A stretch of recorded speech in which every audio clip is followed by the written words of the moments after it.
for you to respond to that question. Mr. Chongo, you could also maybe highlight on this, campaign of Pan-Africanism. When are we achieving this? When are you achieving this?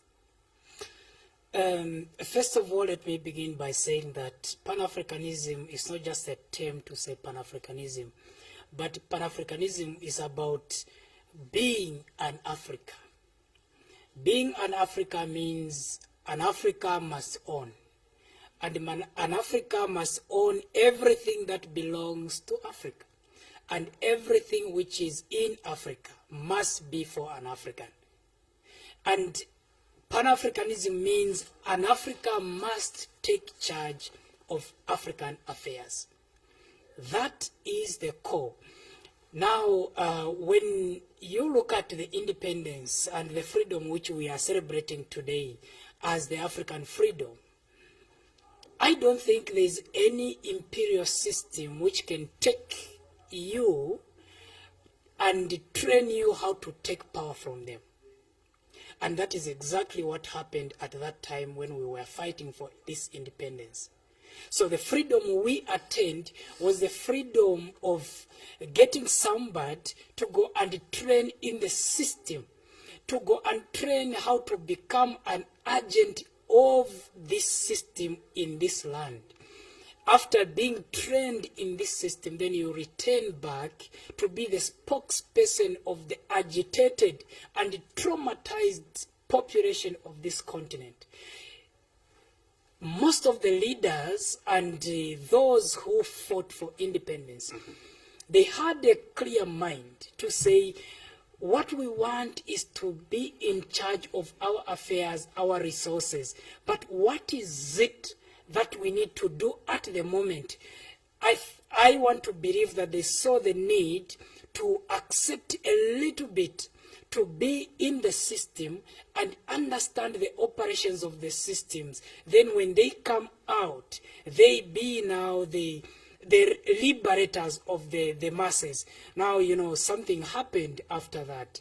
After being trained in the European systems, in the Western systems, they returned and continued to agitate for the independence. But after attaining the independence, of course, we know there were some agreements in this when attaining independence. Yes.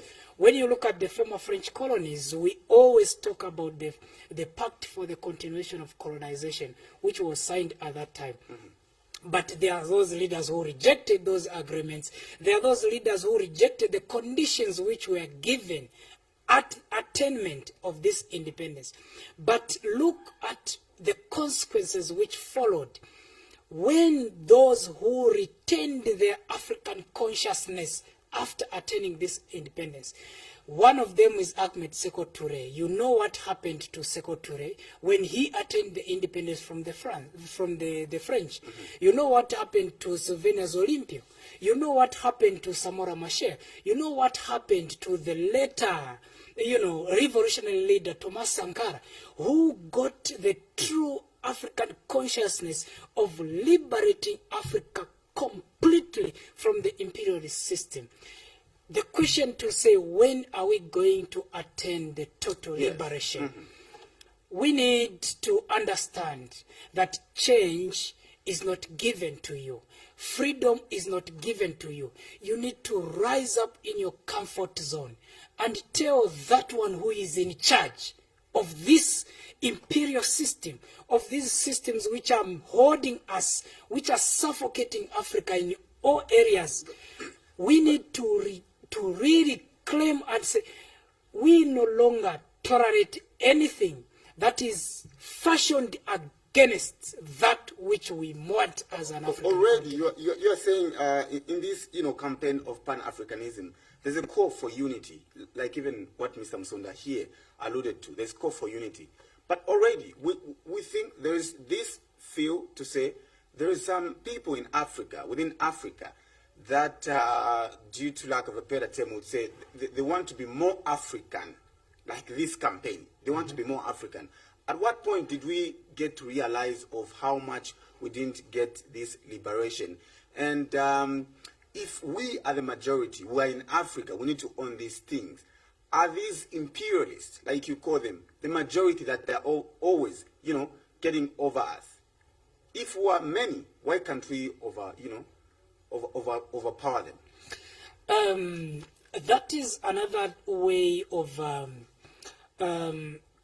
really crippling Africa, which the imperialists used, whereby we welcomed them in the country. Do we have the ammunition to fight this system? Do we have the ammunitions? Yes. That is something. In simple terms, we have the ammunition to fight this system. Do we have the ammunition? I think there's no need for us to carry guns to say we are reclaiming that which belongs to us. And there's this claim to say the Western world is civilized. Mm-hmm. There's this claim to say these people are civilized than us. But which civilized person would come into your land and claim to own these things and get arms to fight you who owns this land?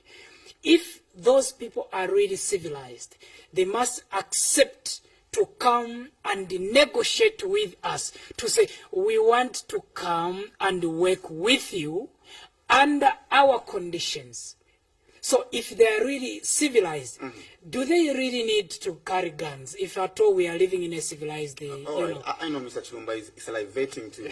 I know, but see, accepting these people to come and be partners in operations here, mm-hmm. there's no harm in accepting them. But what they bring when they come here is that which we are against at even now. In the beginning, I think perhaps we could have rejected them right in the beginning, because we saw them coming in the name of being friends to us. But at the end of the day, they become our enemy. They became our murderers. They become the massacres who killed us at the expense of our mercy to accept them in our continent. And we will not allow this again to happen in this era, when we have realized that they have nothing good for us, and we are standing up to say, no matter what you are intending to do to us, this generation will totally reject the agenda of imperialism and the agenda of coming to enslave us anew. Mm-hmm. That's why we are calling upon the youths and you as a young person to say, let us change the mindset and the approach to these things, because these people do not mean anything to us, and we are going to reject it this time around. All right.